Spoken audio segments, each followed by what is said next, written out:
This show is part of the RetroZap.com podcast network.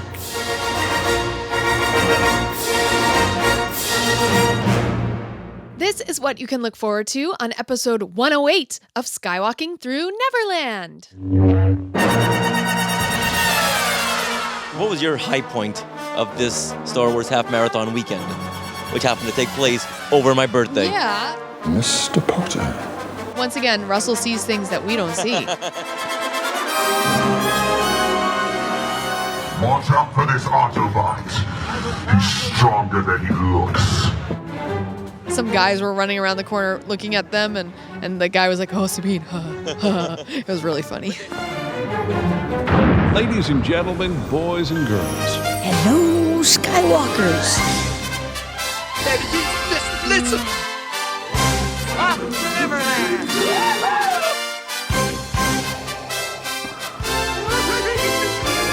I only hope that we never lose sight of one thing, that it was all started by a mouse. Wow. Oh, what? You are skywalking through Neverland. Hey, Skywalkers! Thank you once again for coming back to Skywalking Through Neverland. And we want to wish all the Periscope viewers out there who are watching right now a big hey, hello. And thank you for all of the new podcast listeners we have from RetroZap.com who are now just joining us. And remember, we are the RetroZap Resistance Team. Oh, it's exciting to be a part of that. Yeah. So welcome to all the new Skywalkers out there who are just joining us. And of course, welcome back to all the vintage Skywalkers to our family-friendly Star Wars Disney podcast that brings you entertaining stories from creators and fans. This is Richard. And everyone, please say hello to my sweetie wife, Sarah. Hey, I am excited. This is a Star Wars year. Zootopia's coming up, so there's Disney coming up. And I'm excited for everyone who's listening today and all the people watching on Periscope. Hi, guys. Hey, everyone. Now, we are recording this from Long Beach, California on January 19th, 2016. And I want to thank all of you Skywalkers for supporting the show by watching on Periscope, by tweeting at us on social media. In fact, we love it when you tweet at us during the show. So please do it at SkywalkingPod. That is our Twitter, and we love that. Now, before we begin with our show, I just want to clarify something that a lot of you Skywalkers have been writing in. And that's about the whole Dasha Promenti. Who is she really? Which actress plays her? And you know what? Yes, we do know there was some kind of a mix-up in the names. Right. With the visual dictionary and all. There is a backstory here where we're getting notes here and there about it. So we were asked to not say anything just yet. Yes, but just know that we're well aware of it.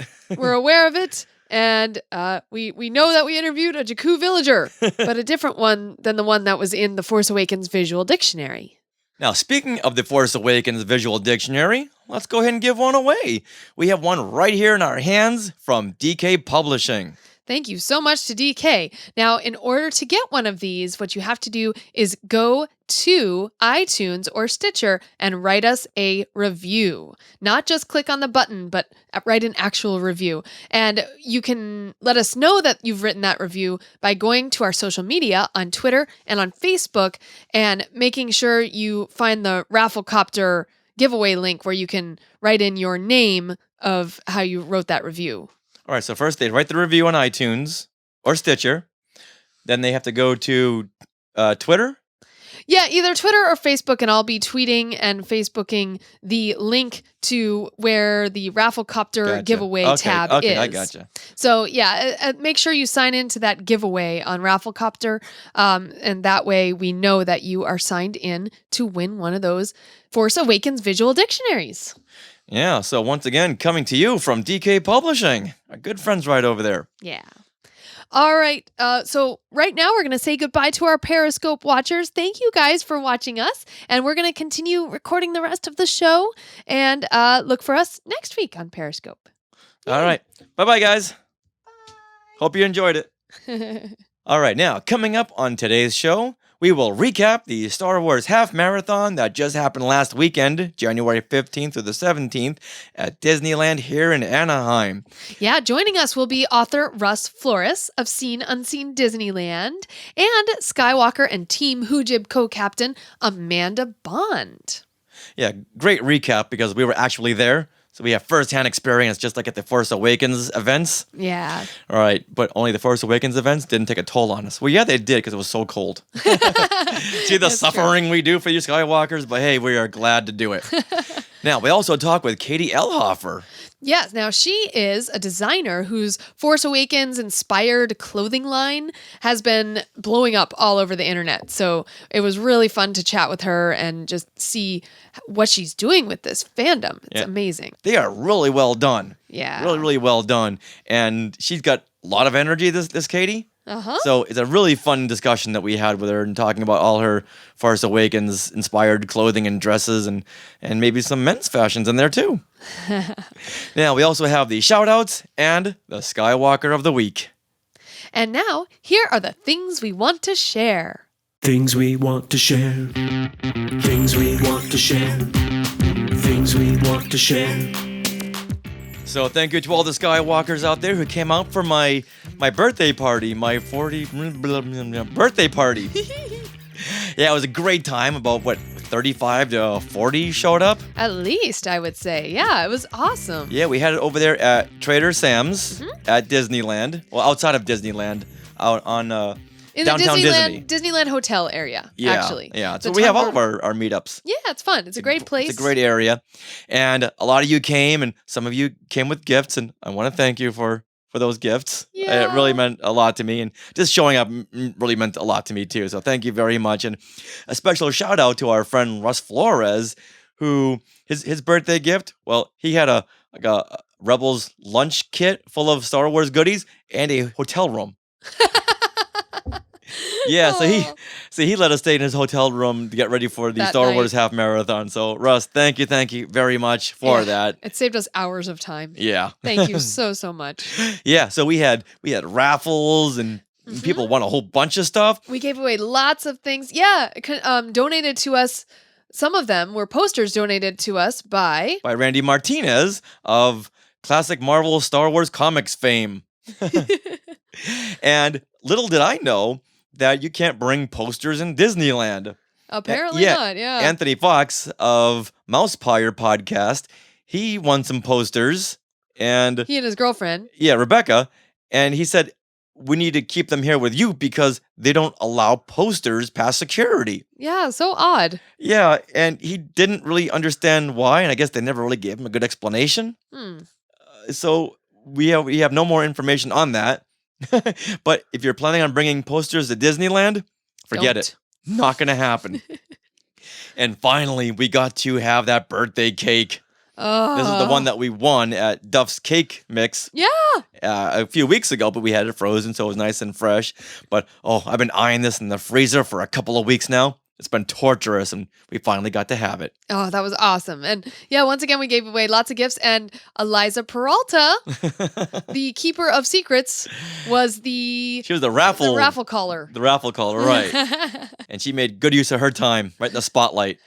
That kid will not grow up to be shy. That was a really fun meetup, and I'm excited to have another meetup. And you got so many gifts given by so many Skywalkers. I want to do a birthday meetup. Yeah, so once again, Skywalkers, thank you very much for bringing gifts. They weren't expected, but you brought them, and I want to thank you very, very much. Chris Taylor, author of How Star Wars Conquered the Universe, he gave us a copy for my birthday and a copy for an upcoming giveaway. Yeah.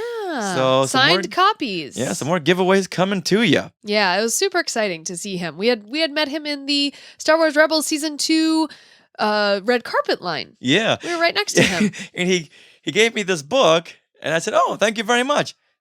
I didn't know that was him. I didn't know that was Chris. That was Chris Taylor sitting right there. And because I heard him on the Full of Sith podcast, and the voice sounded familiar, and Chris, is this you? Yeah, you put two and two Well, I together didn't say, there. Chris, is this you? Because that would have been too obvious. But I said, is this you? Are you Chris Taylor? Yeah. Because we had met him at Star Wars Celebration, but I didn't know that was him. Right. So it's kind of embarrassing, but I'm sure he understood. Yes. And he brought his wife there too, who had a fun story of how Harrison Ford is a dirty old man, apparently. Wait, what? Yeah, you don't remember this? I didn't hear this. Oh, you were talking to Chris, but his wife was telling us how she and Chris were both at the world premiere event. Chris Taylor and his wife. Yeah. Okay. We're there at the Force Awakens world premiere, and she was trying to meet up with Chris, but Harrison Ford walked right by her and was standing there, and she looked up, and he was looking down, not at her face, but at her low-cut top. So Harrison Ford checked her out. Oh, that's something for your resume. I know. We thought that was an awesome story. Well, for future reference, if Harrison Ford ever checks you out in a low-cut shirt, have at it. Okay. Have at it, Harrison. I will. Thanks. All right. All right. Now, our next meetup is going to be centered around the movie Zootopia. Yay. Which comes out on March the 4th. Right. So it's right around my birthday, which is actually March 10th. So stay tuned, Skywalkers, for more details on that. Because we're not sure where it'll be in the LA area or Long Beach area, but we're not sure exactly where. So we will let you know when we know more. So we will see everyone in a couple of months. Yay. Oh, one more thing before we continue. I didn't mention that my sister was in town for my birthday. Yay. Yeah, I hadn't spent my birthday with her since 1992. Wow. So I was very, very happy that she came out to celebrate us running in the Star Wars half marathon and her little brother's birthday. Oh, and also, what did you get to do on your birthday that you haven't done before?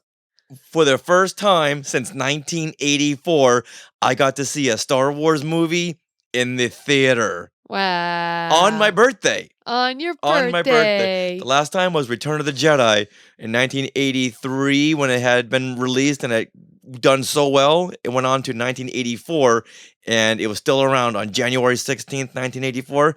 So Wow. I saw Return of the Jedi in the theater on my birthday and I was so excited. Did you see it with your sister?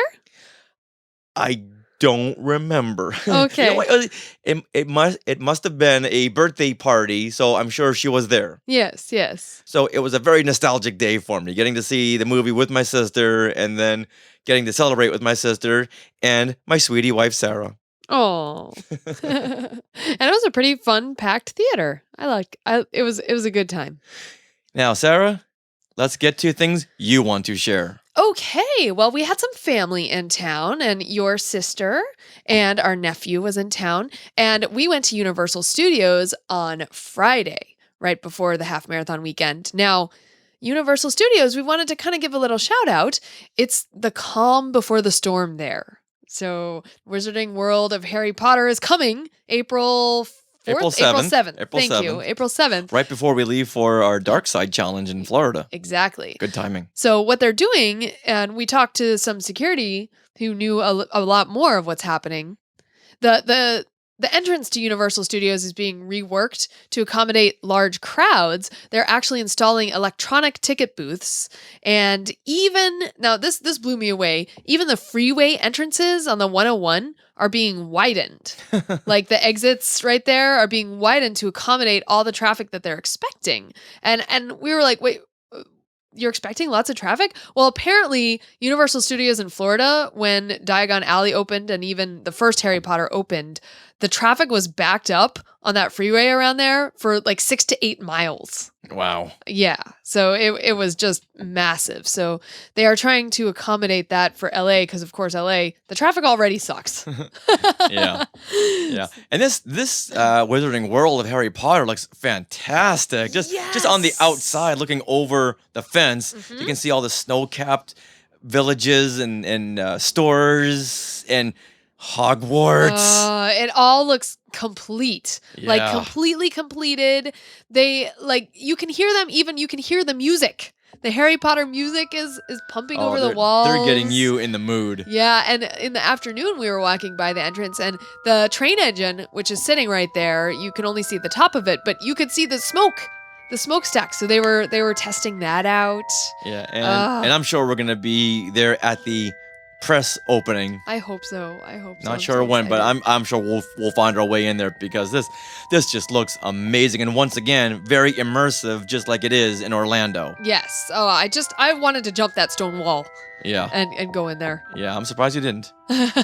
Now, Universal also has something else I wanted to point out. Okay. They have their Transformers ride, Yes. but now they have these, Walk around? 12-foot meet and greet Optimus Prime, Bumblebee, and Megatron, Yeah. which they've had before, but now these Transformers talk with the guests. Yes. So they aren't just there standing there and waiting for you to take your picture and take off. No, but these Transformers can have a conversation with all the guests. It's so cool. And imagine having a conversation with Optimus Prime. It's amazing. We stood there for about 30 minutes. Yeah, we were mesmerized. Like the Darth Vader at the Jedi Training Academy. Right. It's all pre-recorded. And Right. they just drop in sound bites, but this is actual conversation. And if you look on our Facebook page, I did post a video. I believe it was Bumblebee Okay. talking with some of the kids. No, because Bumblebee only Wasn't it Megatron? Yeah, Bumblebee only sings. No, Yes. it was Optimus. It was one of the Transformers. They all look alike. There was one of the Transformers, so you can really get an idea of what that looks like. And wow, once again, mesmerizing. Watch out for this Autobot. He's stronger than he looks. Good! You two can perish together. Prime, I'm with your friend here. Let's hope we see you again. I am so sick of this Autobot scum infesting my area. Women, are you Autobots? Good. Otherwise, I'd have to lop off this ridiculous thing on this woman's head. That's a bunch. Yuck. Yuck. Why is it greasy?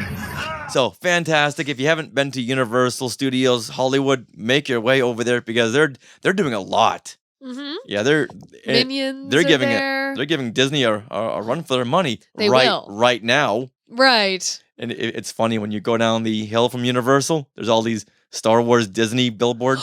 Oh my god. Yeah, so we were exiting Universal Studios that night and like literally right at the exit when you're exiting Universal and waiting to get on the freeway, there's a sign that says Star Wars Awakens at Disneyland. Like 2 signs right there. Yeah. So hilarious.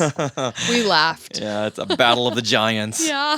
But when Wizarding World opens, that's just going to be huge and phenomenal. Oh, it's gonna Cannot be wait. amazing. And if you want Harry Potter stuff, if you happen to go to Universal before Wizarding World is open, the Harry Potter gift shop is open.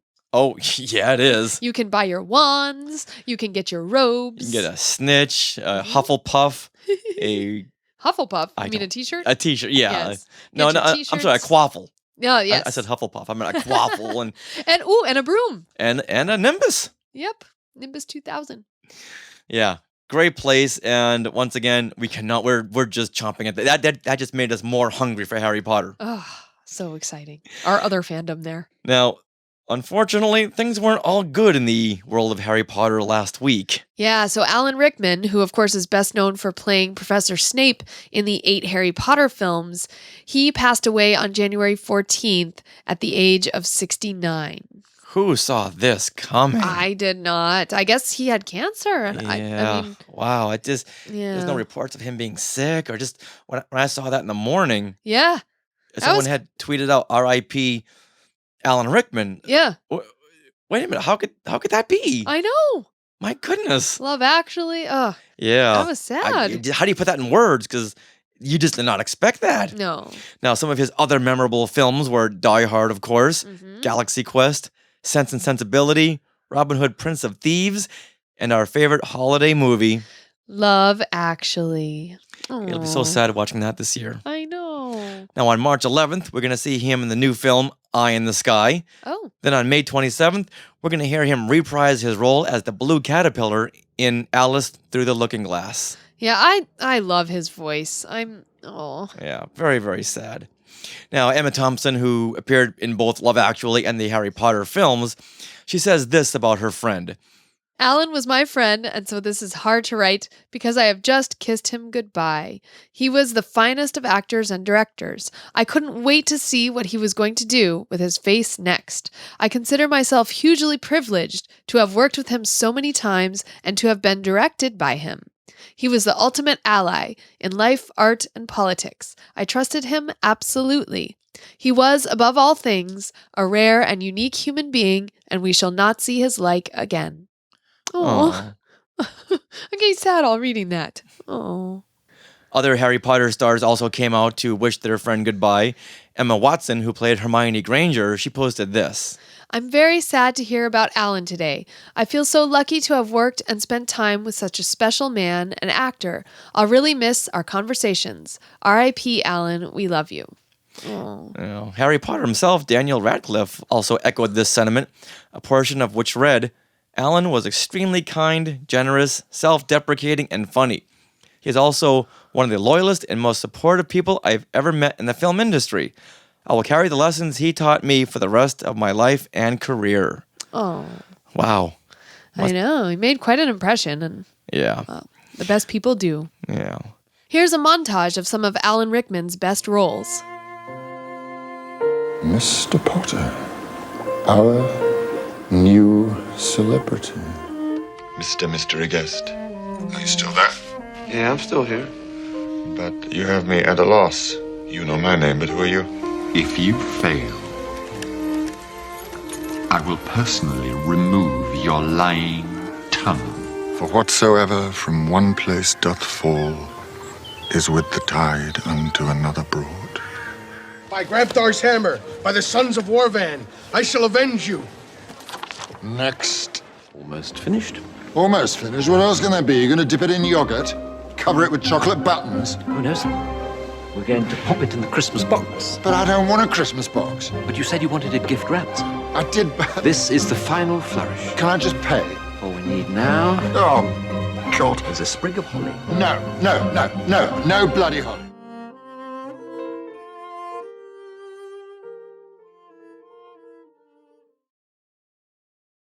The second annual Star Wars Half Marathon just happened last weekend, January 14th through the 17th at Disneyland. And wow, it was amazing. Another amazing experience running through the Disney parks and through Garden Grove. Yeah? And now I think I'm getting used to all these marathons. You think? Yeah. Yeah? Oh, well. Even after mile 9? After mile 9, I started to break down, sure. Now, even today, which is 2 days after the marathon, I'm kind of feeling still a little sore, but we should have done more stretching right after the marathon. Oh, yeah. We probably should have. But we're so excited that we always want to record right away. Yeah. I think that's the problem. We don't recover. We record. Now, are you sore anywhere? Just like my thighs, upper quads. But they really feel powerful and strong more than sore, I would say. Because they carried me 19.3 miles. That's pretty awesome. That is very, very awesome. Yeah. Now, if you're wondering who came in first, Disney Parks blog. It wasn't us. No, it wasn't. Now, they had this to say. Fountain Valley, California native Nick Arciniega just won his second consecutive Star Wars Half Marathon at the Disneyland Resort today. After winning the inaugural Star Wars Half Marathon presented by Sierra Nevada Corporation in 2015, he followed up with his second straight victory and a record-setting time of 1 hour, 5 minutes, 49 seconds. Are you kidding me? How does that even happen? Oh my God! What? Okay, wait. Hold on. I think we did it in 4 hours. Wait, 13 miles, right? 13 miles. What is 65 minutes divided by 13? Here's what I found on the web for what is 65 minutes divided by 13. It's 5. 5-minute miles. 5 minutes. 5-minute miles. Unless you're bionic. How does that happen? No idea. But, this is his second straight win. But that just means that you're not really taking the pictures or talking to anyone else during the running. That's half of it. Yeah. But you know what? Everyone's got their own agenda. So Nick Arciniega. Arciniega? That's the one. Congratulations to you. Before we move on to our recap of the Star Wars Half Marathon weekend, we wanted to give you some information if you're going to be coming to the parks in February or later, because Kylo Ren will be at Disneyland and in Walt Disney World at Disney's Hollywood Studios in the Star Wars launch bay. I'm so excited. I'm very excited there too. He's very, going to be very excited. switching out with Darth Vader sometimes. He'll be taking photos from the bridge of his Star Destroyer. Can't not wait for that. Oh, I can't wait to see Kylo Ren. I wonder if he'll speak. Wonder if they'll give him another lightsaber, not just like the store-bought one. Yeah. But one that's specially made for this photo op experience. Ooh. But whatever it is, we'll be sharing it with you, Skywalkers. Yep. Now, onto our Star Wars Half Marathon recap with Russ Flores. Now, usually when we're done with a half marathon, Sarah, we find a nice quiet place to record our recap. Only this time, they were playing really loud music. Well, they usually are, but it seemed abnormally loud today, right? It was abnormally loud, so we couldn't find a place. And then we thought, wait a minute, our friend and author, Russell Flores, who's right over here. Hey, Russell. Hey. Hi, guys. He's got a hotel room right over here. The Grand Californian. The Grand Californian Hotel. And he said, hey, you know what? Well, I got a room over here. Let's go and use it. And they got a jacuzzi downstairs, and that's all, Sarah. That's all you needed to hear? Pretty much. And you were here before Russell finishes the sentence. Yes. So once again, over here is Russell Flores, author of Seen Unseen Disneyland. Hey, Russell. Guys. How's it going? Oh, we're tired. We're broken down. And by tired and broken down, I mean I'm tired and broken down. Now, Russell, you did the 10K. No, I'm sorry. You did just the half. Correct. And Sarah, you and I did the 10K and the half marathon. Which means we did the Rebel Challenge. Which means we got 3 medals over the weekend. We got a medal for the 10K. Mm-hmm. What was on that medal? Oh, it was an X-Wing. It was super cool. And it was a medal. Usually the medals are like shiny gold or silver. Well, this one is like, what would you say, pewter-ish? Pewter color? Yeah, pewter's a good way to describe that. Pewter color, and it has the X-Wing like flying out at you. It's pretty awesome. The half marathon medal is here, Russell, you're holding it. I'm not sure how to describe that. It's a gold medal. It's the Yavin medal. Yeah, it's the Yavin medal. Yeah, that's right. That Luke and Han and not Chewie got at the end of A New Hope. Yes. Yeah, but didn't you explain that on a previous episode that he did get it later? He did get it later on, yeah. But in A New Hope, the credits rolled before he could get his medal. He got rooked. He pretty much did, yeah. Oh, but you know looking what? on his face, he's not happy. That's the half marathon. And then the Rebel Challenge, Mike, you know what? We don't have it with us, but it's a really pretty shape.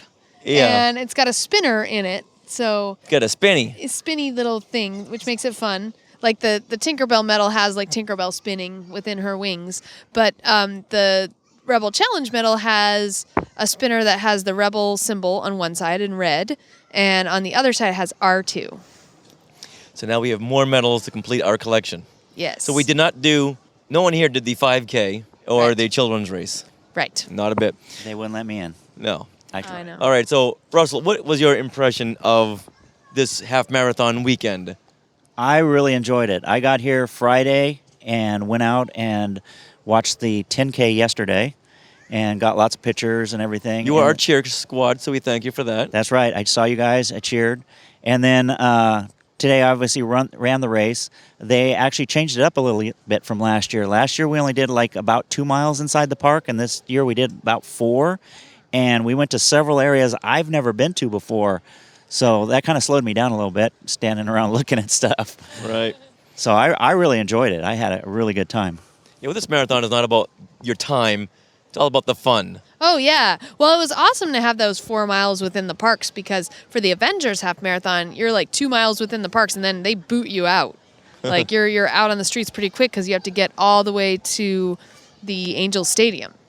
Right. Well, they want to open up the park too, so they want to get you in and out.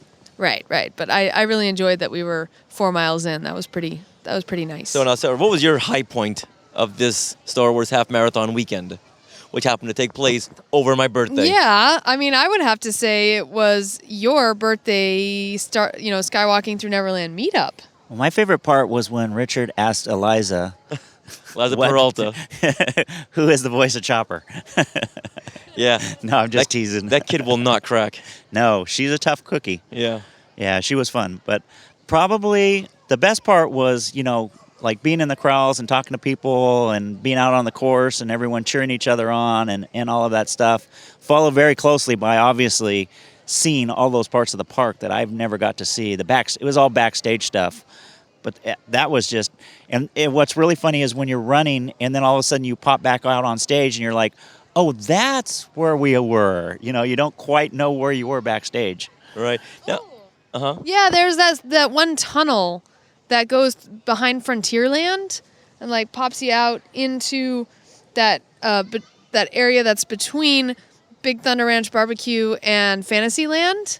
That big tunnel had like Darth Vader breathing.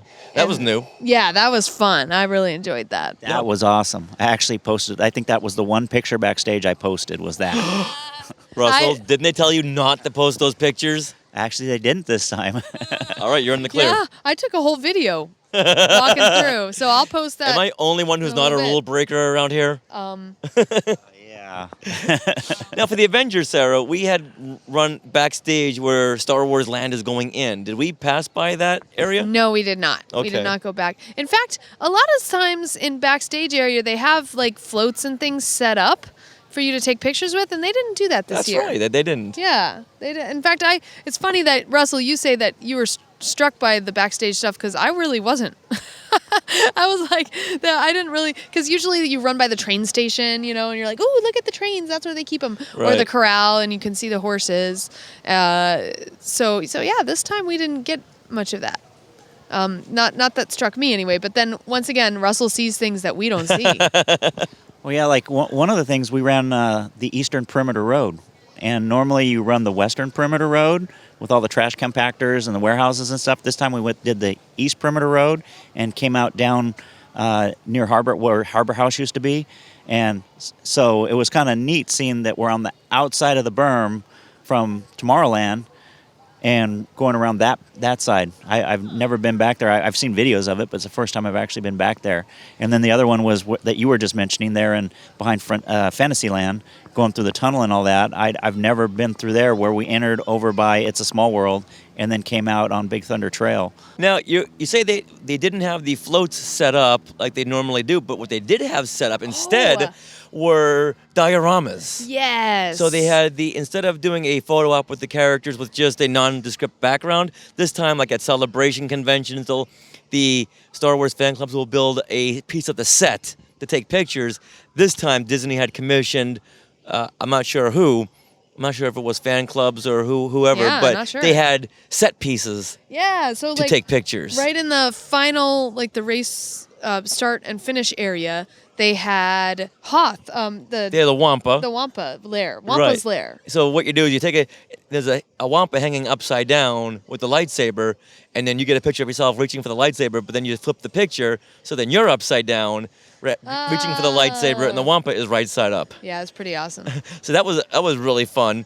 But behind the stages, they had part of the blockade runner where Leia is putting the plans inside of R2-D2, that corridor. And we saw R2, but apparently we kept missing C-3PO. Yeah. I never saw C-3PO, at least not I saw runners, but I didn't see. Yeah, he was in and out. They also had a really, really cool trash compactor set. Oh, yes. Much like the one at Celebration 5. Yeah. But I guess I should pay attention to the details. You missed that? I totally missed that. It's like right as you're coming around a corner, you can't miss seeing it. I don't know. But whereas as the one in Celebration, it was a three-walled room full of foam pieces. Right. This one didn't. This one had layers to the stage. So there was a foreground with that big pipe that Han was using to hopefully leverage the doors, the walls. And they had a mid-ground and the background. Right. So you got in between the foreground and the midground. Yeah. So Sarah took a picture of herself holding up the big beam, and while Richard, I was on the side, you were being sucked I was underneath. being sucked under by a Dianoga. Now, did you guys see Chewbacca? Yes. Yeah. The Wookiee. That was Chewbacca, right?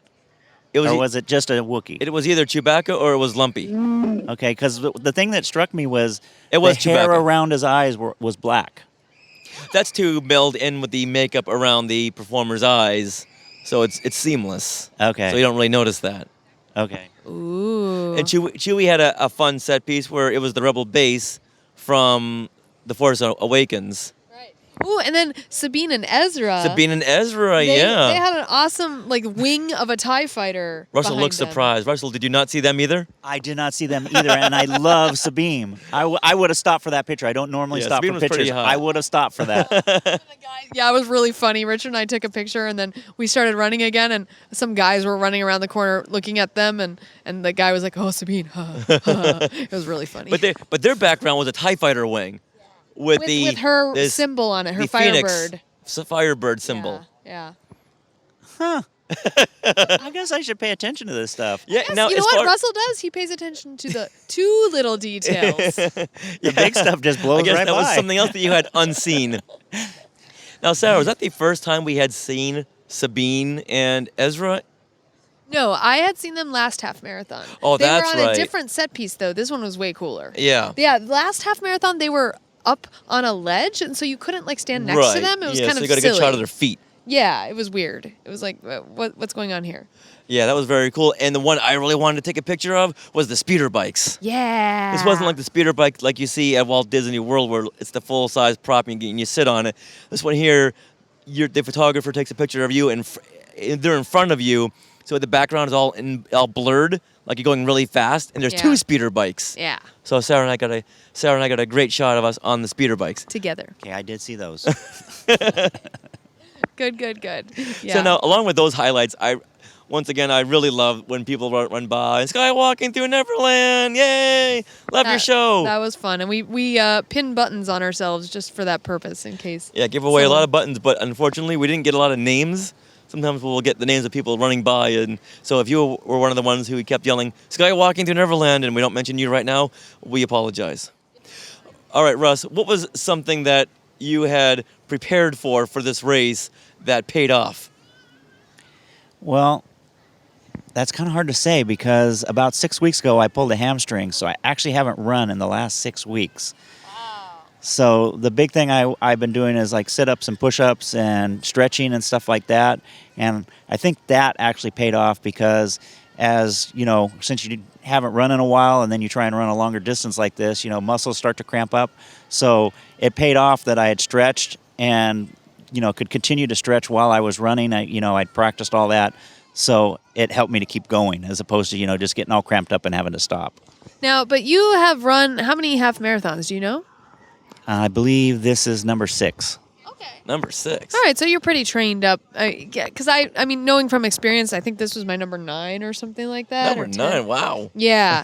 I just, you don't need to train. Like, the first one, yeah, I trained a year and a half. Like, I was very fastidious and very on it, and I felt awesome when I crossed that finish line. But the following, you kind of get a little less into training each time. Because your body's kind of already used to it a little bit. I don't know, but it's still hard. You can either train for a year or a month, or you can just go through the agony afterwards for a day or two. Well, that's kind of what we're doing right now. Yeah, and I'm an experienced runner. I've just, other than the Disney half marathons, I never ran any serious distance. But, with experience, oh, this is a serious pain, or this is just, I just need to, run through this. So that all helps out too. Now, Russ, we were talking earlier about our bodies breaking down. At what point did you start to lose it? Today? Yeah. I think it was when that guy said, "Runners, ready!" Oh, no. Actually, I started having, some cramping and stuff.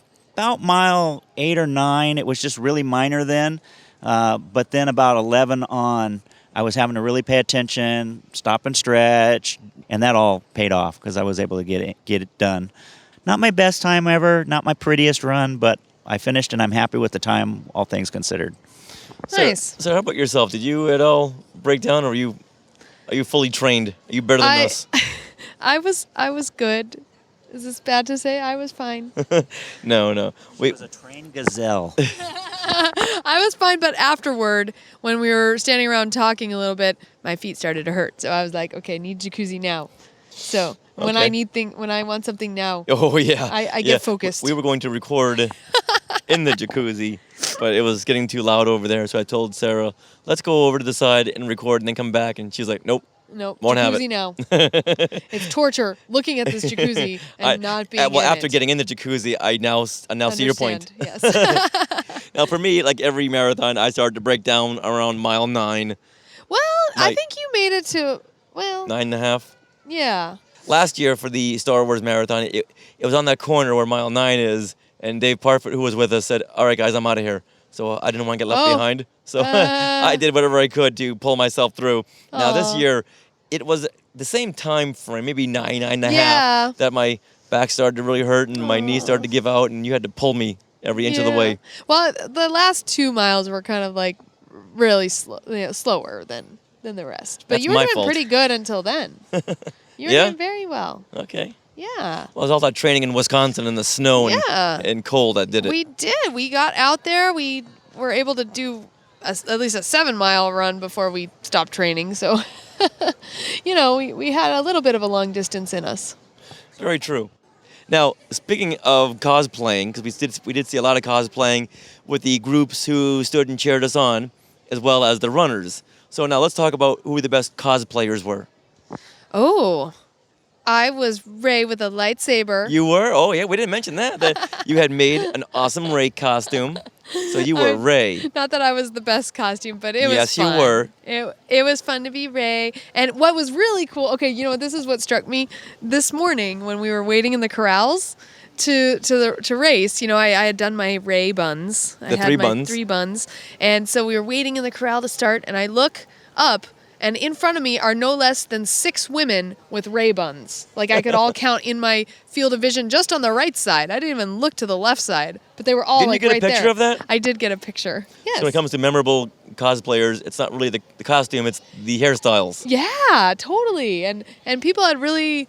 I really liked the inventive hairstyles. Like one person would have 2 buns and then a braid. Or, we saw some Tinkerbells this morning who were like Leia Tinkerbells. Oh, so yeah. they had like white outfits, but they had wings. And I think they had like green petticoats underneath. And then they had, they had their Tinkerbell, what is it called? Wigs.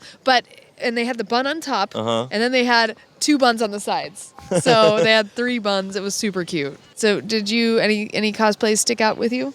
Russ, what do you think? Actually, I obviously enjoyed the 501st. This is the first time, and I forget his name, but the Red Stormtrooper. Right. That wasn't the hip-hop trooper, was it? Hip-hop trooper. That was him? Was that him? I think that was him. I don't know. I didn't hear the hip-hop music. I didn't hear any music, but he definitely looked like the same outfit. Right. And then there was, and I don't know the sexes of them, but there was a parent kid. Oh yeah, Black Stormtrooper. The Shadow Troopers. That was awesome. But the one that was my favorite was towards the end of the race, the Clone Trooper, just before we turned onto Disney Way. There was a Clone Trooper there, and he was awesome. I posted a picture of him, and he blew me away. How good his costume was. That was the one that stands out in my mind the most. All right. Now the one that really stood out to me was the C-3PO, the one who wore the Sting Dune Speedo, the gold Speedo. Yep. And that's all he wore. But he body painted the rest of his outfit. Yeah, and he wore the Mickey Mouse C-3PO hat. That's right, and shoes. Yes, that was it for covering. I beg your pardon, but what do you mean, naked?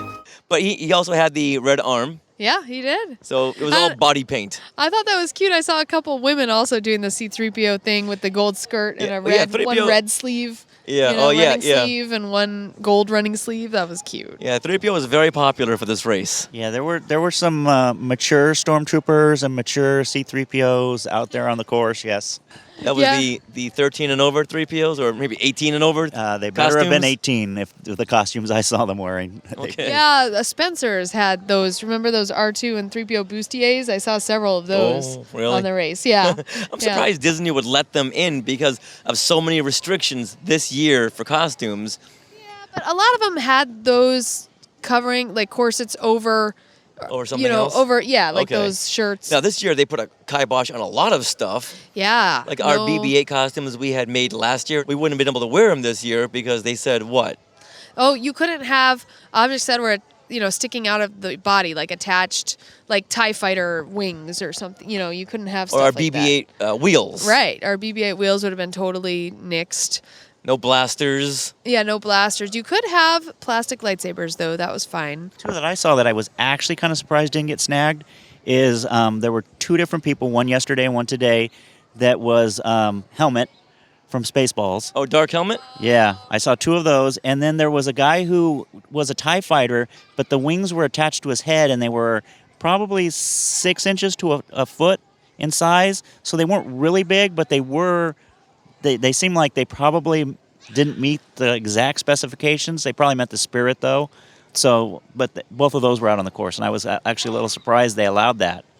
Yeah, they always impose these rules. Like for the Avengers, they say no weapons at all. So we go back and put our Thor hammers away, only to find out that everyone else got their Thor hammers out. Yeah. So they're kind of lax on their rules, but we didn't want to press our luck. Yeah. So we left the BB-8s at home. So I ran in my Skywalking Through Neverland shirt, so I'd be the branding, and Sarah would be the cosplayer. Yeah, it was fun. Well, the only thing about this one, I didn't really have any problem with the rules. I don't normally dress up, but, just as a general principle, they all seem fairly reasonable. The only thing is it came out like January 1st, so if people had been planning and building and everything, and then all of a sudden, to be slammed like that. And I know things change, world events change, and, they have to adapt, but it just seemed a little short notice. Yeah, if anything, they should, before the Christmas holidays, they should have announced something, because I'm sure people who were crafty were probably using that time. Well, I know they doubled the efforts in security for the Force Awakens screenings because of all the things that had gone down in Paris, and people who had sent out those emails to all the Southern California grammar schools, so they really had to double down, and that was the middle of December, so they should have had a clue back then. Now, the one thing that I really wanted to point out was someone always comes in a Max Rebo costume. Yes. And I love that. We found them. Yeah, someone always comes in a Max Rebo costume. It's like, oh, I feel like that's a little nod to us, Sarah. Oh, I know that. And did you see the Boba Fett Belle and the Boba Fett Beast, right? Yeah, that was on the 10K. Those were fantastic costumes. We got a picture of them. Yeah, I love those mashup costumes. Yeah. Russ, did you see that? Yeah, there's a lot more of those. I saw some of those, and if you don't mind, I'd like to give a shout out to someone who really wasn't a cosplayer, but there's one gentleman that carries the American flag every single one of these races. Oh, yeah? And I always thank him every time. It's really great that he goes to all the effort, and he carries that flag the entire 13.1 miles, and it's not a little flag. It's a big, full-size flag. That's awesome. Yeah, so that was nice, and then it was really nice seeing a lot of people thanking, the law enforcement, the fire, the medics, and the volunteers. You don't often see that in a lot of the races, but this race you see that a lot where people are thanking them while they're running. Yeah, because there were a lot of volunteers, lots and lots of high school kids around, and like you were saying, medics and security, and people who are just out there handing out food and water. I mean, people who aren't even associated with Disney, they got no perks, whereas those high school kids, I believe we talked to them last year, Sarah, and they get like a day pass to Disney. Mm-hmm, they get a Disney ticket. Yeah, but people just out on the sidewalks who are handing out cheese and crackers and Twizzlers. Pretzels. Yeah, and pretzels and oranges. There's no benefit for them other than, hey, I'm helping people out. Right. So that's really fun. Right, and there's, really nice people, too. Like, I accidentally cut a guy off. I apologize to the person. But then I don't know if my response was, I don't know if I slurred my words or what, but all of a sudden the lady that was with him stops and goes, "Hi, my name's, so-and-so. I'm a nurse." And she starts asking me questions, and she goes, "Okay, it seems like you're okay." She was concerned about me. She thought that maybe I, was, delusional or something, and she stopped to check on me. She didn't have to do that. She could have just kept right on running, and I wasn't. She talked to me, and she's like, "Oh, okay," and took off. But that wasn't a nurse. That was a Disney lawyer. Ah, okay. That was a Disney lawyer. Just trying to get my secret information out. Yeah, just to make sure that you're okay and you're not going to press charges or file a suit come next week. Yeah, so I thought that was really, really nice of whoever that lady was, and thank you, whoever you were. Now, is there anything that you learned on this race that you'll do differently for your next half marathon or 10K or 5K? Well, for me, for my next one, probably not really, because my next one's going to be in Florida, and that's going to be a whole new experience for me.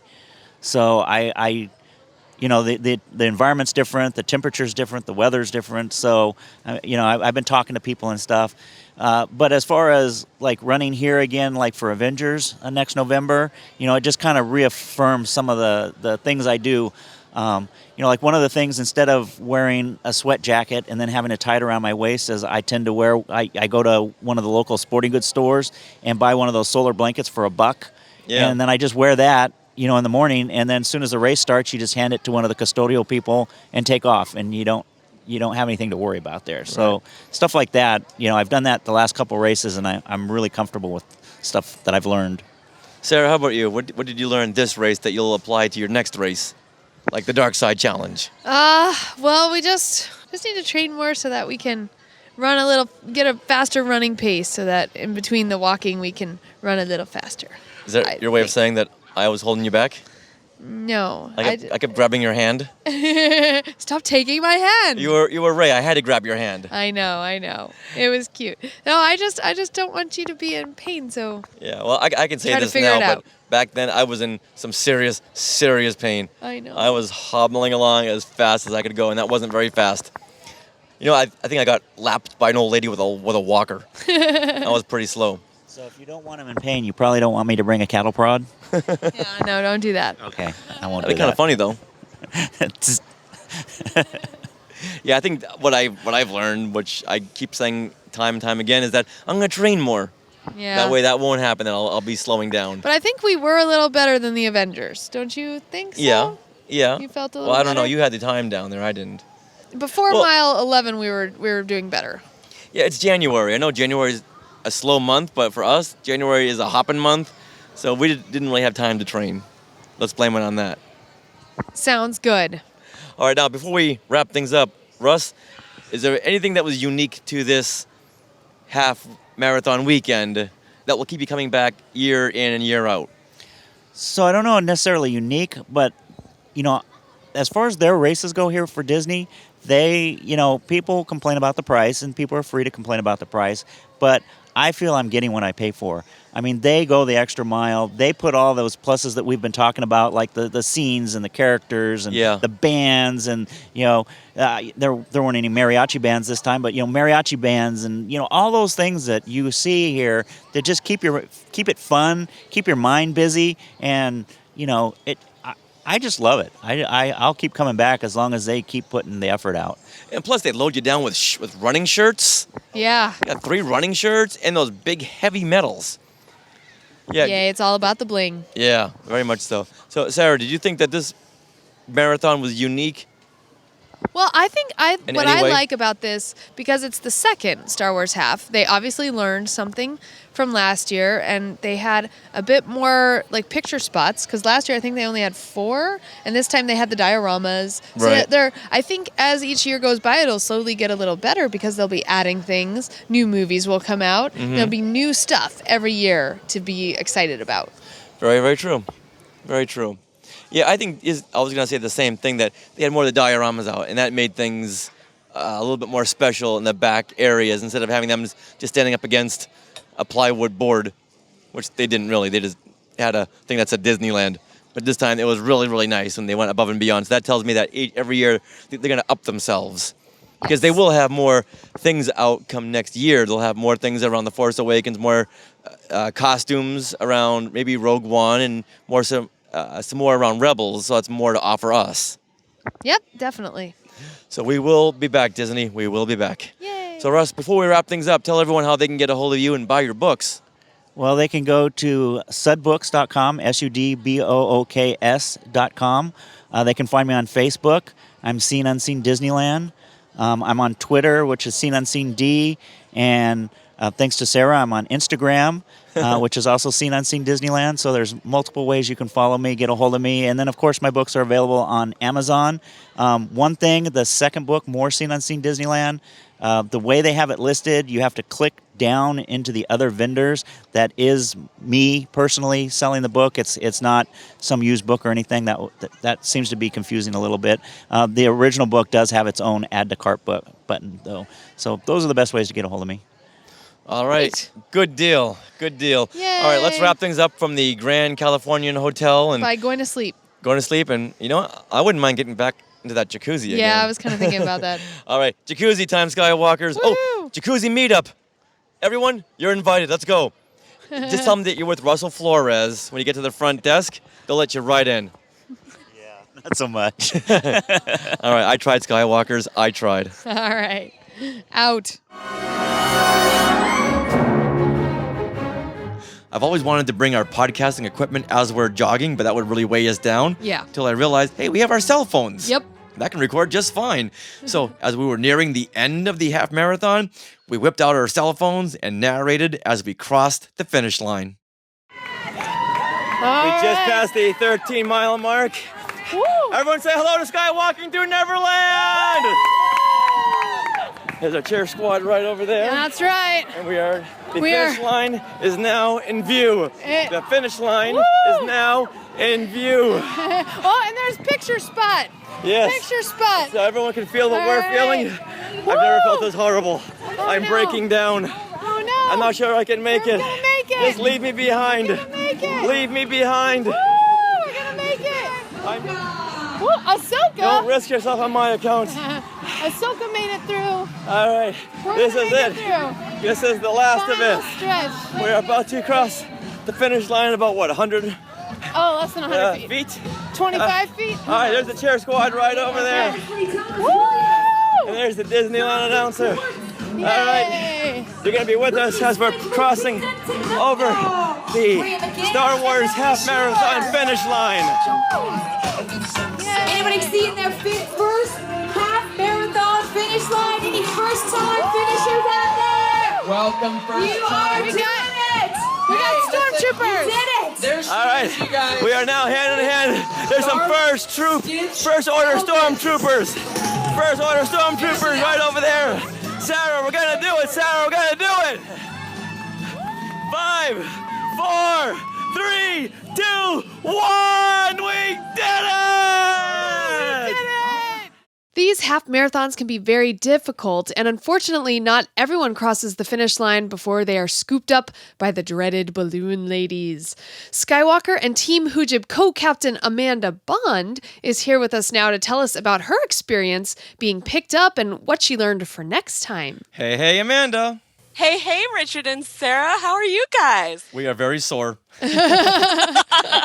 Yeah, like we were saying earlier, these marathons just kicked our butt. Your pictures look great, though. I was like, they didn't run it. They just floated along on pixie dust or something. Well, we were very careful to smile when the cameras were being pointed at us. Yeah, pretty much. Then after they took the picture, we're like, ow, ow, ow, ow. Yeah, no, that was a great running weekend, though. Yeah. So you ran all 3 races, right? I did. I ran the 5K with my family and with some friends and a coworker. We had a very large group for that one. Wow. And then I ran the 10K by myself, and that was awesome. And then I ran, though I did not complete the half marathon. Well, knowing that you ran all 3 races, that completes the picture here. Yeah, no wonder. As to what happened. So, now, what exactly did happen during the half marathon? All right, so I had kind of come up with a strategy the night before that I knew we were going to have a lot of choke points at the beginning. And that once we hit... like there's very crowded, so you can't go too fast. Gotcha. Well, it's where you're all doing the zombie shuffle and no one's really walking or running. You're just kind of moving forward like a big herd of cattle. Is that because everyone's on their cell phone? Taking selfies, right? Yeah, and tweeting. Recording the Vader tunnel. Well, first of all, what corral were you in? I was in Corral D. Okay, and there was E. That was like the second to last corral, right? Correct. There was E behind me. And this was your very first half marathon? Absolutely first. I've never run I've ran 13.1 miles, but I've never run in a race before. Okay.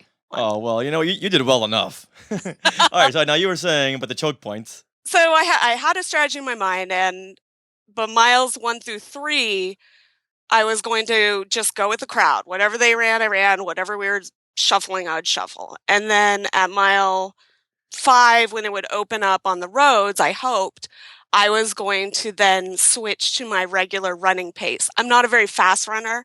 I'm like a 16-20 mile, but I was under the 17-minute mile. So I thought, no problem. I'll just switch to my 16-20 and be okay.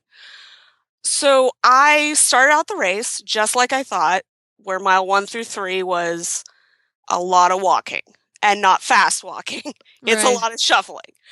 I did okay going with the flow, but by the time I got through the first 5K of the half marathon, my average time, just to give you an idea of how congested the roads were, was a 25-minute mile. Wow. Holy buckets. Gee, that's not even moving. No, like there was a lot of times I was standing around going, are we running a race or is something going on? Are you sure you were running in a race or waiting in line for Hyperspace Mountain? I know, right? That's how it felt. I'm like, I could have, been in line for Hyperspace Mountain the way it felt. And then I made a choice after the 5K. I said, I'm just going to run a real conservative pace so that when I hit my wall at mile 10 or so, I'll have enough that I can keep running rather than having to switch to like a fast walk or something. And I do the method where you run for so many seconds and then you walk for so many seconds continuously. Yes. Which is the method that they advise for new runners. And so I did a really conservative 10-second or 15-second run, depending on the mile, and then the rest of it walking. In hindsight, I really should have switched to my non-conservative running approach, which is 30 seconds of running, 30 seconds of walking. Because when mile 10 hit, I hit my wall, and there was a moment I had an out-of-body experience where I'm like, am I going to get carted out of this race on like an ambulance or something? Like I just went completely numb. I couldn't feel my feet, my legs, my face. Oh, wow. I went to take Powerade at one of the water stations. And as it went down, I was like, I really hope I don't puke on this poor volunteer, because it was just the sugar was just hit me completely wrong. So I switched to just walking at mile 10. And at that point, the last time I had a pace check, like where they tell you what your pace is as you're running by, I had been at 8 minutes ahead of pace, is what I was told. Oh. That's pretty good. So I thought, oh, I'm fine. At mile 10, it felt like, and I'm sure it happened differently, that the balloon ladies at one point were 8 minutes behind me, and then all of a sudden they were right next to me. Oh. I'm like, it was so funny because, when they were like there and they're like, yeah, keep it up, stay with us. They are the equivalent of the Grim Reaper during a half marathon. Like a really cheerful Grim Reaper carrying brightly colored balloons. Yes. Oh. No. And they're like, come on, everyone, stay with us. Now, at this point, they are jogging. Oh. So I don't know if they got told to hurry up. I don't know if they were behind. I really don't know, but they were jogging at that point. They later switched to a very quick walk because I always had them in sight. So I'm like, you know what? I'm going to try to jog with them. My body said, no, you're not trying to jog with them. we gotta walk, and it's this pace. And I'm like, okay. So I said, you know what? I'm just going to keep going. Literally at the mile 11 sign, all the bicycles pulled in front of the road, and they cut us off. Oh. And you could see the balloon ladies right in front of us, too. It was like, oh. So that is my long and slightly dramatic retelling of that. But now the balloon ladies, they're at the very, very, very end, so you can't fall behind them, right? So what I understand is that they are supposed to keep a 17-minute mile-per-hour pace. I thought it's a 16-minute. It could be. I had understood it was a 17-minute mile pace, and that they start the moment the last runner crosses the start line. That's correct. Okay, and they're the people that you never want to see during a race, because if you're right next to them and they're right next to you, that's no good. That means that you got to pick up the pace, and unfortunately, you were hitting your wall. Yeah, I was hitting my wall. So if I could have stayed with them, from what I understand, if you stay they had kind of a herd of people around them. Right. If you stay right with that herd, you're probably going to be okay. You can probably just slip in. Right. But Wow. Where I was about half a block behind them. I was 1 minute behind pace. I was literally like one of the first people they cut off. Oh. That's why I always carry a slingshot during my marathons. Do you just take them out? Yeah, just they're balloons. They're very easy to take out. Now, the bicycle people, who are they? Are they someone to fear too? So, did you see as we were running, like people on bikes along the route? Yes, I did. Like in the 10K we did. Like they're in yellow vests, right? Exactly. It's the same people, and evidently what they do. And I had a lot of miles to ponder this while I was running. They are all on radios, and they like evidently like pull up one at a time, and they meet up with each other. And so, at any point during the race, if you fall behind pace, 1 minute or more, I think it is, just guessing by my own experience, they will cut off the road so that runners can't. Once they all meet up, they cut off the road so that runners can't continue. Yeah, I'm guessing a good slingshot to the head will take them out too. Oh, well, I did for a moment debate just running at the line of bicycles and jumping for it. Yeah, right? Like, What's the worst that could happen? right, but you know, they were already getting a hard enough time from people. So I was like, you know what? Now, They're Disney people. Like, guys, can we all just like take a kumbaya. moment? Yeah, do they give you a warning, or do they just say, "Hey, here I am"? You know what I mean? They I mean business. when they pulled up, like they didn't say anything when they first pulled up, but they cut off the road. So it was pretty like a non. If you want a clear non-visual cue, there's nothing like having a line of what felt like a dozen bicycles blocking the road. Right. I mean, I don't know if there were really that many, but by that point, I was like, oh, ran into the wall of bicycles, pretty much. Yeah. So then, what happens when the bicycles cut you guys off? Do they put you on trams, or what happens? So they bring these like little buses. Oh. And then they load you onto the bus. And it's each bus holds about, at least the buses at mile 11 held about 24, 25 each. Mm-hmm. And they first ask anyone, do you have a medical emergency? Do we need to call 911? No one on my bus needed that. In fact, my bus, I would even say, like, the majority of people, had we pushed it more between miles 5 and 9, made up more that time, I think most of them would have finished. So you weren't the only one to be scooped up. There was a bunch more. How many more? There was one bus ahead of us with about 25 people on it, and I know my bus had 24 on it. Okay. And then there might have been even a third bus behind us. All right, so you shouldn't feel as bad then, seeing how there was like maybe 50 to 75 people. Plus, from what I understand, like they do this, like if you fall behind at any point, like it's not like they just, it's 9:30. Let's, we're going to go back all the miles and scoop everyone up. Right. From what I understand is once you fall a certain amount behind pace, all the bicycles cut everyone off. Yeah, especially in the parks, I would think. I think it's mostly for Anaheim roads. Okay. Yeah, I can like see just that. because they have to pay a certain amount to close the streets for a certain amount of time. Right. Yeah. Now, how much training did you do for these 3 races? So I've been running under a year, but I followed pretty closely the half marathon training guide that they put out. I did have 2 months where I couldn't train due to work, and I really about mile 9 regretted those 2 months because I was like, I need a few more long runs under my belt. Right. Just to know what to do to recover from the wall. Right. Okay, so I had one more question about after they get you on the trams, they bring you to the final area, the running area? They actually bring you to a separate area in the Pinocchio parking lot. Oh. And there you have to, first of all, you have to wait. They unload one bus at a time. And we waited like half an hour to be driven back to the Pinocchio area. It was long enough to where someone on my bus was actually worried about missing their flight. Oh, wow. Yeah, I thought that was a little brave that they had scheduled a flight that close to finishing a half marathon, but Yeah. everyone's got to do what they got to do to get there.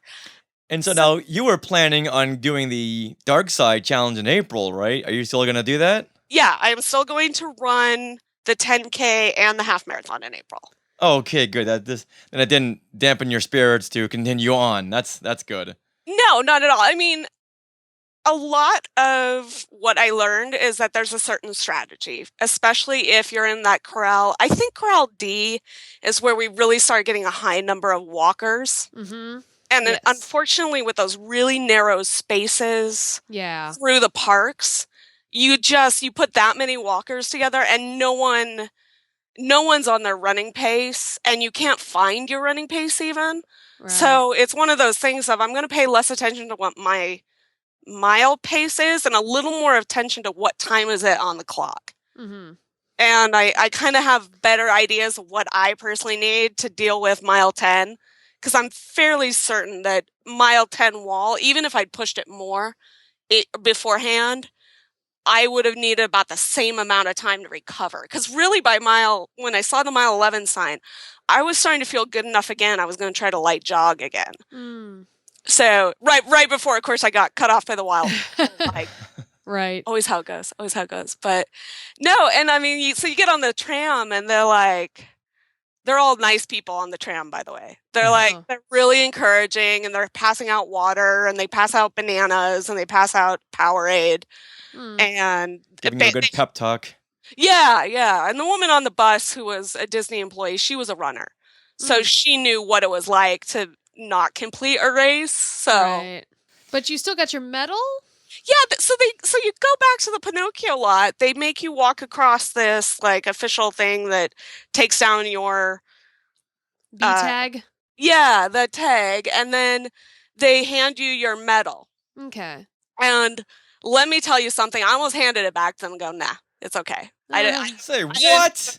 I really did. I almost handed it back. Do you know how much these races cost? I would have gotten an extra medal. None of that nonsense. Oh, I almost handed it. I know. I was like, I just completed 11 miles. It was so funny because the guy, who was handing them out goes, oh my gosh, you complete 11 miles of your first race. There's some people that don't complete 6. They don't complete 7. Mm-hmm. So okay, so you still get your medals even though you don't finish. So next time I'm gonna quit at like mile 5. Get a ride back to home base. But what I saw from what you posted, Amanda, is that you don't get your challenge medals. See, that's where they get you. You don't get the challenge medal. Oh, okay. So you get your half marathon medal, right? The Yavin medal, right? Yes, but I have the Yavin, but they don't give you the challenge medal. Right. Yeah. So there's always a catch. So we wouldn't if we didn't complete any of these, we wouldn't have gotten like the Kessel Run medal in next. All right. Yeah. I gotta admit, the worst part of this is knowing that there's a Millennium Falcon medal that I don't even qualify for, even if I finish the 10K and the half. Right. There's always eBay. Now, when you go and do your Dark Side Challenge, what are you gonna take away from this experience? What will you do differently?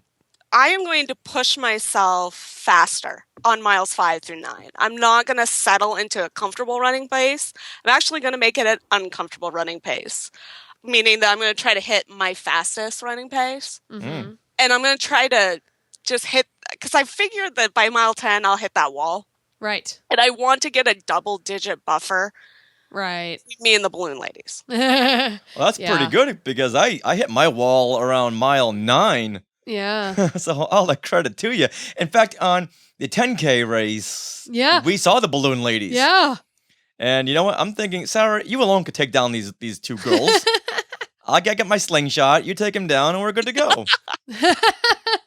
Exactly. Right. So what you're taking away from this is train more and don't take 2 months off. Don't take 2 months off, and then also don't settle into a comfortable pace between miles 5 through 9. Okay. Good to know. Because you want to get as much distance as you can get between you and the balloon ladies in that space before you hit your wall. And always carry a slingshot. So if any of the Skywalkers out there want to get a hold of you to ask you any more questions, how can they get a hold of you? Twitter is always great. I am Werewolf Cowgirl on Twitter. Yay! Yay! That's probably like the best. If you hashtag anything Team Hoojib on there, I'll find you. Yay! So that would be the best way. All right, Amanda. Well, thank you very much for sharing with us your experience. And unfortunately, you got scooped up, and we feel bad. But we're glad that you could talk to us and help all the Skywalkers out. Yeah, there's always a silver lining. Oh, always. Besides, I still got my free banana, and that's why we do it, right? Yep. For the banana and a box of cheese and crackers. Exactly. All right, Amanda. Well, thank you very much. And we will see you in April in Florida for the Dark Side Challenge. Looking forward to it, guys. Shout-outs, Skywalker shout-outs. Which Skywalkers get props from here in Neverland? Who has tweeted out? Shout out. Who has photobombed? Shout out. Who has shared a post? Shout out. All right, Skywalkers. Once again, we love it when you tweet at us or share on social media. And so every week, we want to give you some shout-outs. So here we are, the shout-outs for this week. Brian Sims. Now, he is at Brian M. Sims on Twitter, and he tweeted, "Funny to listen to Skywalking Pod talk about if they were in Star Wars, because for me, listening to their podcast, they're already in the Star Wars family." Oh, isn't that sweet? That is awesome. I thought that was super cool. Thank you, Brian. Yeah. So you must have been listening to our episode 107 when he tweeted that. Yeah. Yay. That put an extra bounce in my step. Absolutely. And we've been on a few podcasts lately, and sometimes we get Skywalkers from that. So I wanted to post some new Skywalker comments here. Here we go. Lee Graves posted on Facebook, "Just listened to my first episode and loved it. Keep up the good work." Great. Thank you very much there, Lee Graves. Yeah, so I wanted to give a shout out to Modern Mouse Radio because we are on their podcast episode this week, episode 97. We talked about the future of Star Wars, and we got a few new Skywalkers from that. So we want to thank Holly Stanton, who is at the Holly Stanton on Twitter. She tweeted, "Yay, I never knew about Skywalking Pod. Gonna download some eps for tomorrow. Also, there can never be too much Star Wars," which is something we talked about on that episode. So the Holly Stanton, reach out to us and let us know what you think. Yeah, we'd love that. So thank you, Holly. A new Skywalker is born. Yay! And now, speaking of Skywalker, let's reveal who is the Skywalker of the Week. David Manderville. David Manderville. David Manderville. Congratulations, David Manderville! Now, you may have heard David on our show quite a few times. He was on when we recapped the Star Wars Celebration Anaheim. He and his lovely wife, Luann. Yes. So thank you, David, for being on and being a great friend. And dropping some hints. Sometimes we forget who has been Skywalker of the Week and who hasn't. Yeah, that was long overdue. Yes. Now, if anyone else wants to be Skywalker of the Week and wants to drop some hints, what should they do? Okay, well, you can tweet at us, you can Facebook us, or you can meet us somewhere and say hi. We love that. And yeah, just generally share our show. And we will pick who will be the Skywalker of the Week based on what we see going on social media. And of course, as always, they are composed by Rob Dellinger, the John Williams of podcasting. Now, let's meet a woman who has a flair for fashion on our 0.5 Past Lightspeed segment. You're the busiest bee in the fan community. You get around the galaxy enthusiastically. You're 0.5 Past Lightspeed. Our next fan spotlight is a costume and fashion designer whose work can be seen in web series, feature films, and she's also a former designer at We Love Fine. So recently, she has designed incredible Force Awakens-inspired dresses, which has taken the geek fashion world by storm. Everyone, please say hello to Katie Elhoffer. Hey, Katie. Hi guys. Hey, thanks so much for joining us and enlightening us on your awesome dress designs. Yeah. Oh my gosh, thank you. Yeah, even as a guy, those spoke to me. Oh my gosh, thank you. That's like a huge honor. Because most guys just say, make stuff for dudes. I'm like, I know, I would love to, but could you just wear dresses? That would make my life a lot easier. Yeah. I mean, we can go back to togas and stuff. I'm not saying we can't do that. Yeah, funny. Sarah was showing me all your designs. Yeah, one day. they've been going all over Twitter and Instagram. You've done like a Force Awakens inspired line, basically. Yeah. I mean, it started because I had been let go from We Love Fine, and it was right before Force Awakens came out, and it started because a friend of mine wanted a Phasma dress, and she was like, "Listen, you're unemployed now. You're starting to be really depressing, which is not fun. So now that you have all the free time, make me all the stuff that you wanted to make me a long time ago, but you were too busy to make." And so she was like, I really want a Phasma dress to start with. And I was like, oh, I know exactly what I want to do for Phasma. And so I drew it up. And then I was like, wait, I know how to draw. I know how to sew. Like, let's go back to my roots. Yeah. And so yeah, that's what it started as, just Phasma. I posted a picture and it went crazy online.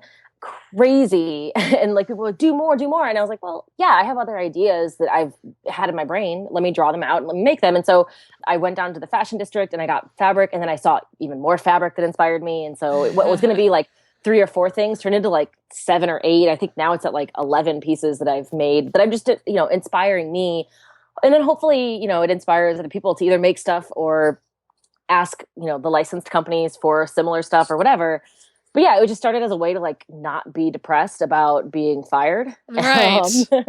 And so yeah, it was just kind of a way to not be depressed, which is kind of the best way to make any art, is to just, help pull yourself out of sadness. And that's kind of where some of the best stuff comes from. So sorry to make it so dark so quickly, but you're living proof of that. Yeah. In fact, I know it was through Galactic Fashion that I saw these tweets of your clothing, and then I heard your interview on Galactic Fashion, which was amazing, and I'm totally inspired by your story. So, can you just tell us a little bit about your design background and your geek passions? Yeah, I started in the Ren Fair when I was 15. Just did it for fun, and I learned how to sew while I was there, and I kind of like worked on my craft and, all that jazz. Then I went to college, and I was like, this is something I could actually get paid to do and do for a living, which would be really awesome. So I took a fashion class, and then I ended up taking costume classes in the theater department, which was amazing. I got to go to Germany and work at a German opera house, which was amazing. Wow. So cool. The Germans know how to sew. Like it is a craft there, and that's something that I took to heart. Of like, it is, you can certainly make clothing and or costumes and just knock them out, but it also is an art form and a craft, and has skills, and there's tricks you learn and everything like that. So I brought that back with me when I graduated and then moved to LA, because I wanted to make money and I wanted to, I don't know, be famous or something. I mean, I don't actually desire fame, but I want my stuff to get out there. And so being from small town Missouri, it's, kind of hard. And thankfully, because the internet, it actually isn't difficult to get your name out there now. Mm-hmm. But in like 2009, when, anyone was in LA or New York, and the big city of New York scares me. So I was like, I'm going to go to LA. That doesn't seem so scary. But yeah, so I moved to LA and I started doing, I say film, but really I started with like web and with student films, styling them, which is just, shopping around like Target and Macy's or whatever, getting stuff. And then renting at bigger costume shops. And I always chat, because like I'm from the Midwest, and like, we're known to be a nice people in the Midwest in general. And so I would chat with everyone, and I would glean information from anyone and everyone. And then I started doing stuff for Nerdist. I was doing stuff for their web content, and I would make pieces, or I'd help gather stuff together. And when I was there, they saw my stuff, and they're like, listen, we've worked with you a ton. Like, you do a bunch of cosplay stuff. We're working a lot with Ashley X9 of HerUniverse. Would you all be interested in meeting her? Wow. Because she needs somebody. She's looking for somebody like you. And I was like, sure. Yeah. I mean, I don't want to be rude, but I was like, I don't know who that is, but sure. Let me go Google her, because that's what the internet's for. And I looked and I was like, oh, yeah, I've seen her stuff in Hot Topic. I'm aware of the Star Wars Clone Wars show. Right. What year was this about? When I met Ashley, it was 2013. Oh, okay. So relatively recently. Yeah. Okay. Very, very recently.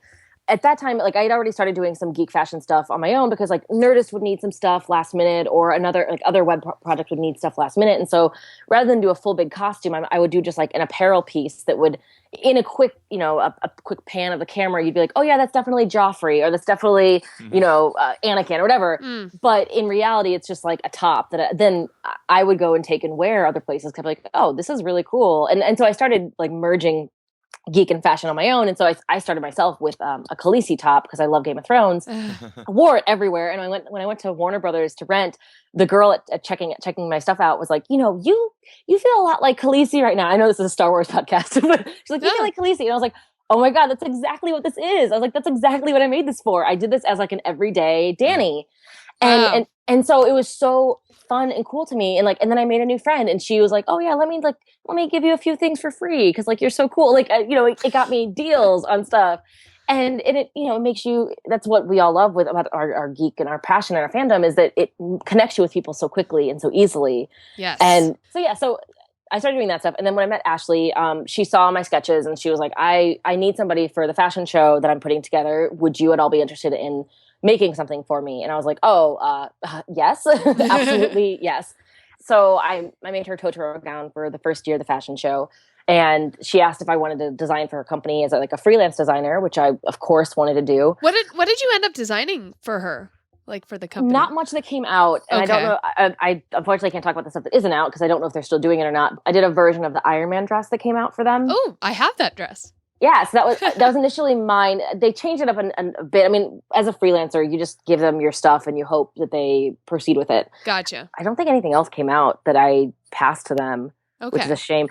Pretty much because as I was freelancing for them, my she was 4 years old. She got struck by a car and she survived. She's fine. But it was like $4,000 in medical bills. And so I needed a real job. Like I needed a job that was going to pay me money and not just like pennies, because I needed money to pay for my dog. And so I had interviewed with them to become full-time and be salary. And they went in a different direction apparently and picked somebody else. And so that same day they told me no, Wheel of Fine reached out to me and was like, we really need somebody. And I was like, yes, I really just need money to pay for my dog's surgery. So yes, yes, please.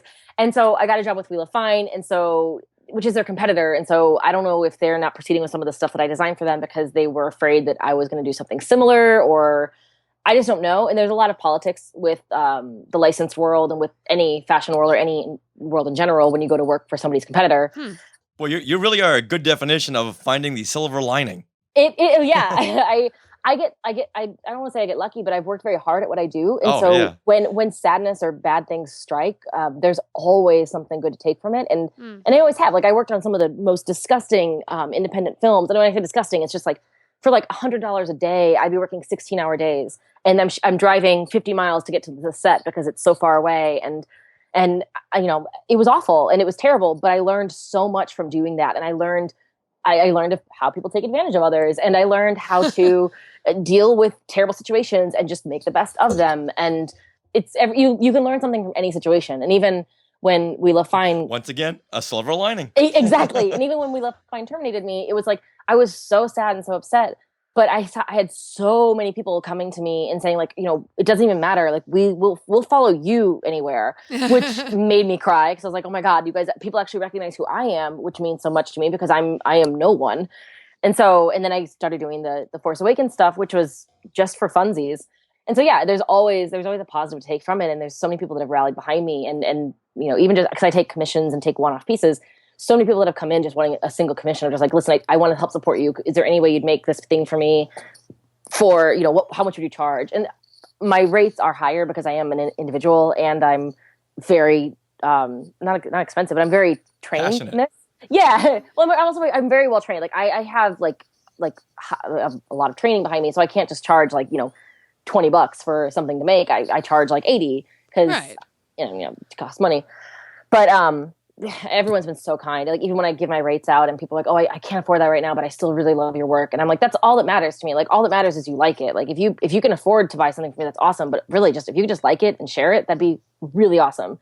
Right. I'm sure your $20 item would be a whole lot different from your $80 item. And I'd rather pay more for something because I know it's going to be a stronger material, more well made, and have more detail in it. Yeah. And because I was making those $20 pieces or whatever for Wheel of Fine and I designed stuff like that for HerUniverse. Like I've designed for those companies. I know how to do the mass production where it's they cut corners because they want to make it for cheaper. But I really love using the higher end stuff. And like the dresses that I'm making right now all have like longer lengths to them, which is so important to me because I'm so sick of like the short dresses that you have to wear leggings with. I'm sure you have an understanding of that. Oh, actually, I'm short, so I can get away with wearing those shorter dresses, and they come up the right length for me. So for me, it's a nightmare. I know. I'm 5'2". I'm still short, but I'm super curvy, and so when I get a dress that might be like one size too small, because like maybe I just barely fit into the largest size that Hot Topic carries, and I just really want to make it work, and it ends up being too short. And so my big thing was I want to make stuff that I'm personally proud of. When I wear the Jedi dress I did for We Love Fine, I feel like I actually am a Jedi. Like, I feel like I actually can like do some mind control things. Like, you're going to let me into Disneyland for free. And they're like, no, we're not. And I'm like, darn it. Why isn't this working right now? Why isn't it working? Why don't use the Force? Only works on the weak-minded, and that's not what you'll find over there at Disneyland. Nope. So, perhaps Universal? Yeah, Universal would work. Go ahead. They're strengthening their occlumency shield because of Potter World, and that's my other big fandom that I adore. So, we'll have to join you over there. We're excited about that. Well, you know what? Let's talk about your Force Awakens line here. Yeah. Is there I know you started with the Captain Phasma dress, which is like a body conscious silver dress, basically, and then you have with this a nice cape. Awesome cape. With a cape, because capes are everything. Yeah, let's bring back capes. Yeah. I love that. 100% behind bringing back capes, and you'll be seeing more capes from me as well. Yeah, Lando Calrissian was really onto something there. Yes, and I want to do a Lando dress so bad. That would be fun. So other than Force Awakens, are you doing more Star Wars designs, or what are you really focusing on in the Star Wars world? It's really hard to focus on anything because I've got so many ideas everywhere. I want to get a license, which is going to be a pain because it's such a big company and I'm one person. Right. It's more of like right now I need to have sorry if you can hear my chickens. I have chickens in the backyard. Wait a minute. You live in Los Angeles, right? Yes. Yes. This is not gelling. It's part of like some antiquated like law they have where like if you live in certain neighborhoods, you're allowed to have backyard chickens as long as you don't have roosters. And so I have 5 hens, and they're hilarious but loud. Police cars and ambulances, I could see that, or cars going with loud bass music, if you want to call it that. I understand that, but chickens. Yeah, chickens. I get eggs from them every day. They're the best, and they're all named after Legend of Zelda characters because that's my other love. I'm unstoppable. I'm such a dork. Nice. All right, so we're talking about Star Wars designs. So I want to get the license. I mean, I have contacts, and I have friends. It's just I've been so slammed getting commissions done and then doing all these new ideas because I just want to get them out. Because to me, it's important to get my art out into the world. I want to do something inspired by Lando because he's an amazing character and he just disappears. Like I was really hoping he would show up in Force Awakens, and he didn't. And then just even more ideas. Just I have other BB-8 ideas that I want to do, and just to be like, here's what I think this should be. This is what, because everything I do is this is what I feel the fashion world, the geek fashion world needs to be moving towards. This is what I want. This is a change that I want to see. And when I was at We Love Fine, I was doing a ton of pushing that train of like, no, we need to go in this other direction. We really need to go to this. We need to get pockets and things. We need to lengthen the hems. We need to do stuff for women. We need to do stuff for adults. Like, pushing it as much as I could. And, I don't know if they're going to even keep going in that direction, but that's my thing. And I'm like, I'm going to keep going in that direction. And I'm not going to push anything. I'm just going to do it on my own now. I'm going to walk there. And if people follow me and it turns into some Forrest Gump style thing, that'd be freaking awesome. Because I just really think we need this. We need office wear. We definitely need more menswear, but that's much harder to make on an individual basis. Mm-hmm. We just need classier stuff. Like it's just my own little thing. So I keep filling my sketchbook with more and more ideas, and I need to make stuff. Like I had a bunch of requests for Boba inspired stuff, like Mandalorian inspired pieces. And so I definitely have ideas with that. And, Star Trek is also celebrating its 50th anniversary this year. And I really would love to do just a few Star Trek inspired dresses because I love Trek so much. Janeway is my jam. So can we clone you? Because it sounds like you have so many ideas. That's what I need. I really need like 7 versions of me just because I pattern everything. I cut all my pieces. Like it's such a process. And it felt great when I was first let go of just like being able to make 3 or 4 dresses in a day and get all these like quote unquote sample dresses done of just like, here's what I want. When I was at a bigger company, it would take months to get stuff made. Like, wow, I can do all of it on my own and get it done super quickly. But it's great that your work is inspired by, not just a replica. Yeah. Because then it's like almost like a calling card out to the fans. Like, hey, I'm sure you know what I am, but the person on your left, they may not know exactly what this is taken from, but they know it's a specific, unique design. Which is exactly my goal in this. Like I love that I can wear my Khaleesi top out and people just think it's a cool top and I'm telling a really cool character. But when I see somebody that knows it, they're like, that feels so much like It's like a special handshake. Yeah, like our fan theories. Oh, do you think Jon Snow is dead? I don't think he's dead. Like it's like we just have all these conversations. Oh, he's dead. No, he's not. He's so not. Melisandre came up to the wall. He's not dead.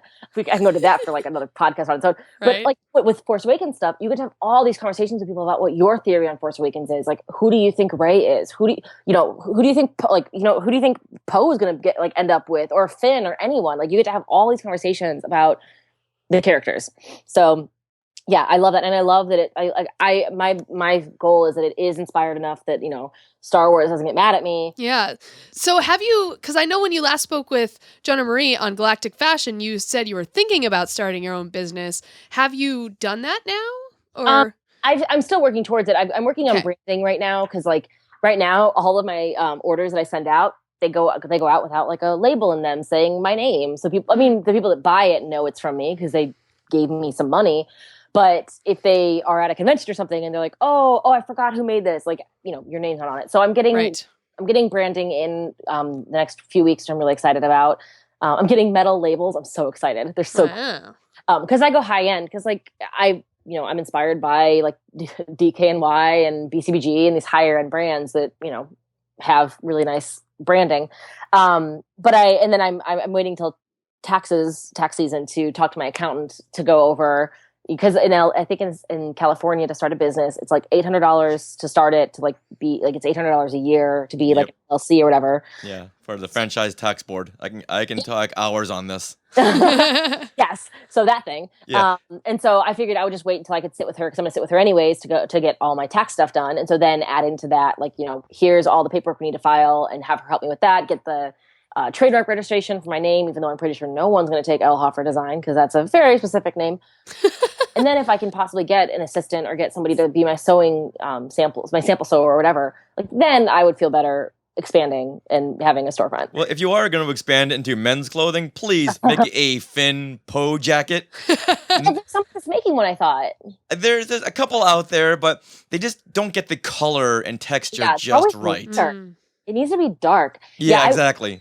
I mean, in an ideal world, I have a big company and I can start outsourcing that sort of stuff. Because a Finn Poe jacket custom made is going to cost like $1,000 because of like leather and all the detail on it, like the pin tucking that's along the neck to down the sleeve, like all that detail takes time.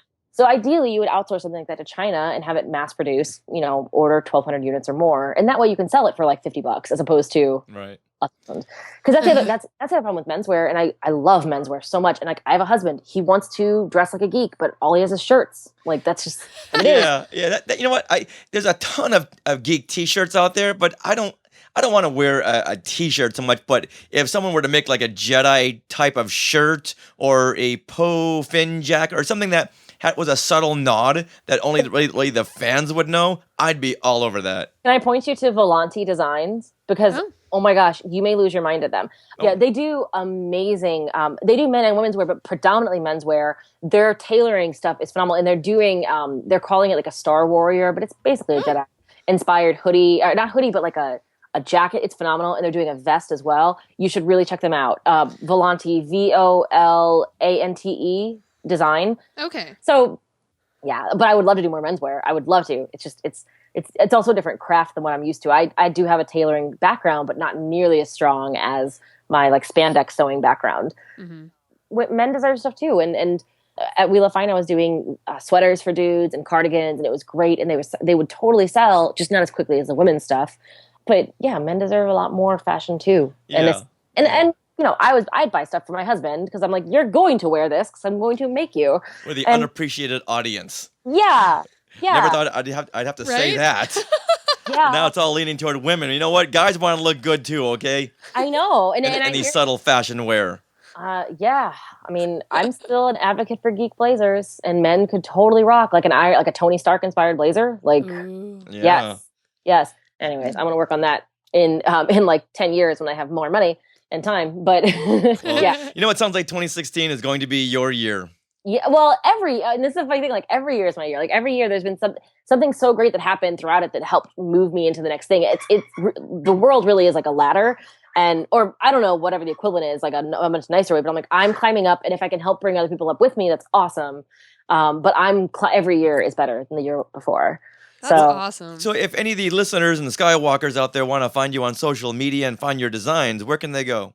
They can go to L Hoffer Design, which is ELHOFF as in Frank, ER, design. And that's across everything, even my Tumblr, because I got a Tumblr. I just don't post on it. I just reblog everything.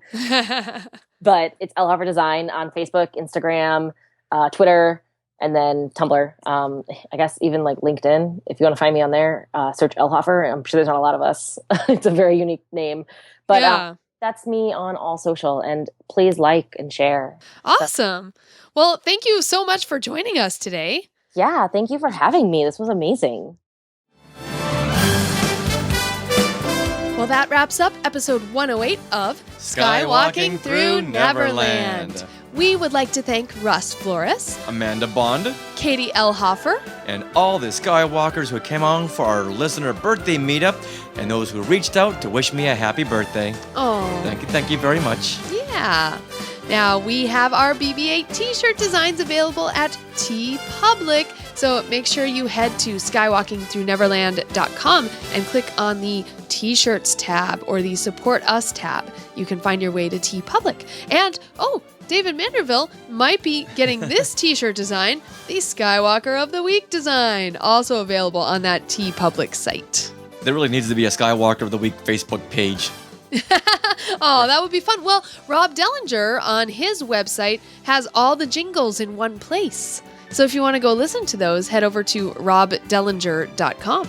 Oh, nice. I know, it's great. And also, of course, one of our sponsors is HerUniverse. So whenever you click through our site to buy on HerUniverse.com, we get a small cut of that, which really helps us out in keeping this show running every week.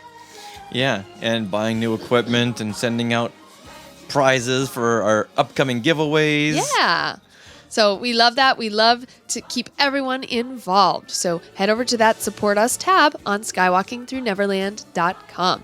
And now, Skywalkers, we love it when you tweet at us during the week or contact us on social media. So here is the links. We are at SkywalkingPod on Twitter and Instagram and on Periscope.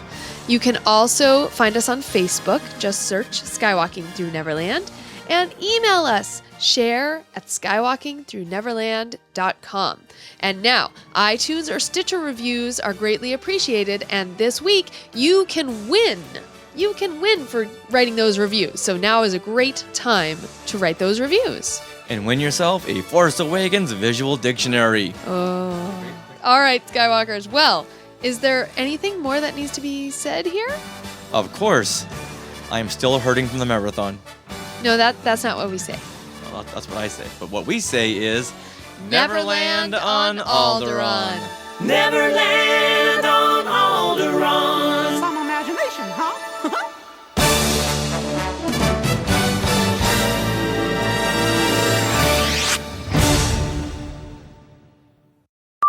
No, he was not. Okay, so that is the 10K. And Sarah, No, that's the half marathon. My goodness. That's okay.